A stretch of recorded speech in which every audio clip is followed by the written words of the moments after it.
నమస్తే కేటన్ ఫైనస్.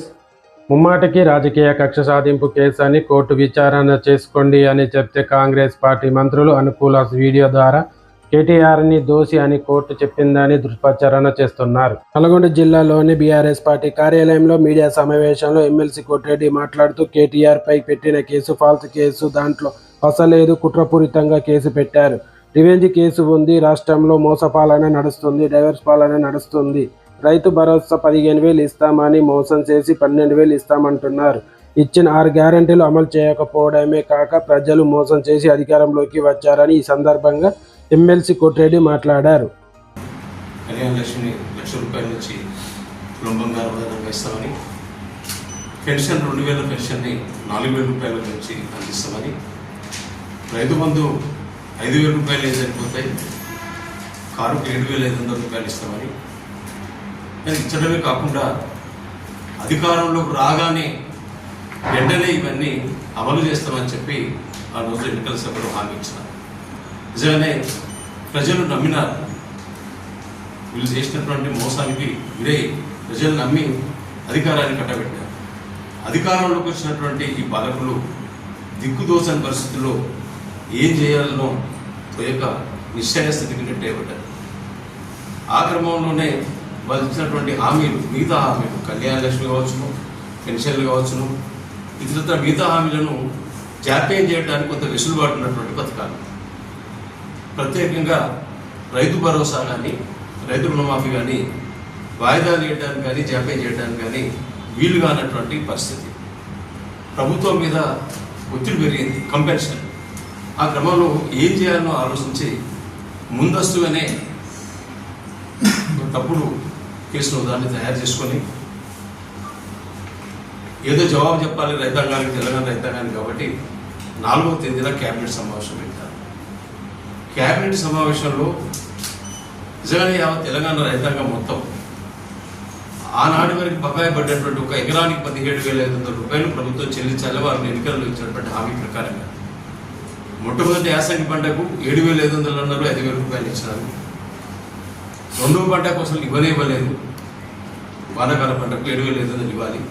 తిరిగి మళ్ళీ యాసంగి పంట వస్తుంది, దీనికి 7,500. మొత్తంగా ఆయన క్యాబినెట్ సమావేశం పెట్టే నాటికి తెలంగాణ రైతాంగానికి ఒక ఎకరానికి ₹17,500 అతను బకాయి పడ్డాడు. అతను హామీ ఇచ్చిన హామీ ప్రకారంగా. నిజంగానే ఆ ₹17,500 గురించి ఏం ప్రకటన వస్తుందని తెలంగాణ రైతాంగం మొత్తం ఎన్నో ఆశతోటి ఎదురు చూసినటువంటి సందర్భం.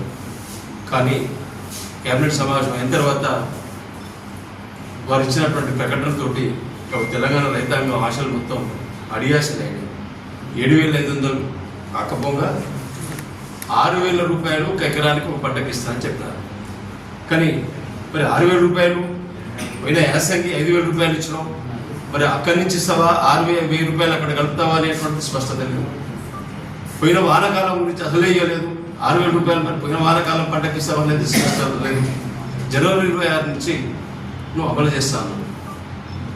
మరి పోయిన బకాయి పడ్డటువంటి 6,000 ప్రకారం లెక్క చూసినా 5,000 ఇచ్చినాం పోయిన యాసంగి, అప్పటికి బకాయి పడ్డాడు. పోయిన వానాకాలం గురించి స్పష్టత లేదు. ఏ విధంగా చూసినా రైతులకు బకాయి పెట్టడం రైతులు సంతోషంగా లేవు. క్యాబినెట్ సమావేశం అనంతరం ముఖ్యమంత్రి గారి రైతు భరోసా ప్రకటన పట్ల రైతులంతా అసంతృప్తిగా ఉన్నారు. ఇచ్చినటువంటి హామీని నిలబెట్టుకోలేనటువంటి ప్రభుత్వం అన్ని హామీలలో విఫలమైంది నెరవేర్చడంలో. మరి దాన్ని ప్రజలు, రైతాంగం నుంచి వస్తున్నటువంటి అసంతృప్తిని నిఘా వర్గాల ద్వారా తెప్పించుకున్నటువంటి ముఖ్యమంత్రి గారు ఇంతకుముందే పథకం ప్రకారంగా ఒక తప్పుడు కేసును మా గౌరవ బీఆర్ఎస్ పార్టీ కార్యనిర్వాహక అధ్యక్షుడైనటువంటి కేటీఆర్ గారి మీద తయారు చేసుకొని ప్రజల దృష్టిని మరల్చడానికి ఈ కొత్త కేసును తీసుకొచ్చినటువంటి పరిస్థితి. ఫార్ములా ఈ-కార్ రేస్ ఎప్పుడైంది? అది 2023 అయింది. 2023 అయితే వీఆర్ 2025. ఇప్పుడు దాన్ని లేవనెత్తాల్సినటువంటి అవసరం దేనికి వచ్చింది అనేటువంటిది ప్రజలు గమనిస్తూనే ఉన్నారు. నిజంగానే ఆ కేసు పూర్వపరాలు కనుక చూస్తే కేటీఆర్ గారి మీద పెట్టినటువంటి case which is vague and baseless allegations. Prima facie of the case ఎక్కడ లేదు. కక్షపూరితంగా కేటీఆర్ గారిని అబాస్ పాలు చేయాలనేటువంటి ఒక రాజకీయ దురుద్దేశంతో తప్పుడు కేసు నమోదు చేసి వారిని ప్రజల దృష్టిలో అబాస్ పాలు చేయాలి. చర్చ మొత్తం తెలుగు భరోసా నుంచి తప్పి కేటీఆర్ గారి కేసు వైపు చర్చ జరగాలి, ప్రజల దృష్టిని మరల్చాలనేటువంటి రాజకీయ దురుద్దేశంతో కేటీఆర్ గారి మీద కేసు పెట్టడమైంది. మరి హైకోర్టులో దాన్ని ఛాలెంజ్ చేసినారు. కేటీఆర్ గారు బాధ్యత గల పౌరునిగా, చట్టం పట్ల గౌరవించదగినటువంటి భారత రాజ్యాంగం పట్ల వారికి ఉన్నటువంటి గౌరవాన్ని సూచనగా వారి నోటీస్ తీసుకుపోయినారు. మరి అడ్వకేట్ గారిని ఎంట తీసుకుపోతా అంటే మరి వారికి ఉన్న ఇబ్బంది ఏందో పోలీసులు అనుమతించలేదు. ఏసీబీ అధికారుల ఆదేశాల మేరకు పోలీసులు అలో చేయలేదు. తర్వాత మీరు ఏమి వదలుచుకుంటున్నారో ఇవ్వండి అని చెప్పి వాళ్ళే ఒక హాఫ్ అన్ అవర్ తర్వాత ఇచ్చి తీసుకొని కట్టించి పంపిస్తారు. సరే, హైకోర్టు వచ్చిన తర్వాత కాంగ్రెస్ నాయకుల తీరు ఎట్లా ఉందంటే, నేరం రుజువైనట్టు, కేటీఆర్ గారు నేరానికి పాల్పడినట్లు, అప్పుడే శిక్ష పడినట్టు వాళ్ళు వాతావరణం సంబరాలు తీసుకుంటున్నటువంటి పరిస్థితి. కానీ టైమావసి లేదు, విచారణ అవసరం లేదన్న దానికి విచారణ చేయని అని ఏం తెలుస్తుందని చెప్పి వేసినటువంటి కేసును తీసేసినారు. దాని మీద మా పార్టీకి ఉన్నటువంటి లీడర్స్ ఆలోచించి తదుపరి చర్యల కోసం వాళ్ళు ఉన్నత న్యాయస్థానాన్ని ఆశ్రయించే దిశగా ముందుకు పోతున్నాం. కేసు ఇంకా కేటీఆర్ గారి మీద నేరానికి పాల్పడినట్లు ఆధారాలు కానీ, నేరం రుజువైనట్టు కానీ ఎలాంటిది న్యాయస్థానం తీర్పు కాదు అనేటువంటి విషయాన్ని మీ ద్వారా తెలంగాణ సమాజానికి తెలియజేసే ఉద్దేశంతో ఈ సమావేశం ఏర్పాటు చేసినాం. అంతేకాదు, మీరు ఎన్నికల హామీలో భాగంగా ఇస్తుందన్న ఒక పంటకు 7,500, సంవత్సరానికి 15,000 రూపాయలు తప్పకుండా ఇవ్వాల్సినటువంటి బాధ్యత మీ మీద ఉంది. ఆనాడు ప్రజలు మిమ్మల్ని విశ్వసించినారు, అధికారాన్ని కట్టబెట్టినారు. అధికారంలోకి వచ్చినటువంటి మీ మీద మీరు ఇచ్చిన మాట నిలబెట్టుకోవాల్సినటువంటి బాధ్యత ఉంది. ఇప్పటికైనా పంటకు 7,500, సంవత్సరానికి 15,000 రూపాయలు రైతాంగాన్ని మీరు బాగుపడి ఉన్నారు, చెల్లించేంత వరకు మా భారత రాష్ట్రం తరఫున ఆ పోరాటం ఉంటుందనేటువంటి విషయాన్ని మీకు తెలియజేస్తూ, ఈ కేసులకు భయపడేటువంటి పార్టీ కాదు టీఆర్ఎస్ పార్టీ, జైలుకు భయపడేటువంటి పార్టీ అంతకన్నా కాదు.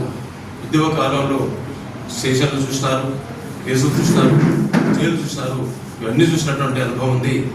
కానీ దురదృష్టమైనటువంటి విషయం, ఓటుకు నోటు కేసులో అడ్డంగా దొరికినటువంటి ఒక ప్రధాన నిందితుడు ఈ రాష్ట్రానికి ముఖ్యమంత్రిగా ఉండడమే నిజానే వస్తే ఇబ్బందికరమైనటువంటి పరిస్థితి.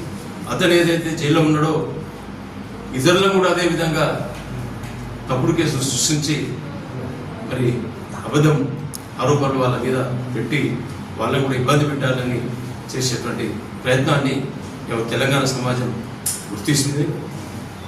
ఏదైనా ప్రజలు నిర్ణయానికి వచ్చినారు, మీ ప్రభుత్వ పాలనను చరమగీతం పాడటానికి ప్రజలు సిద్ధంగానే ఉన్నారు, సమయం కోసం వేచి చూస్తున్నారు అనేటువంటి విషయాన్ని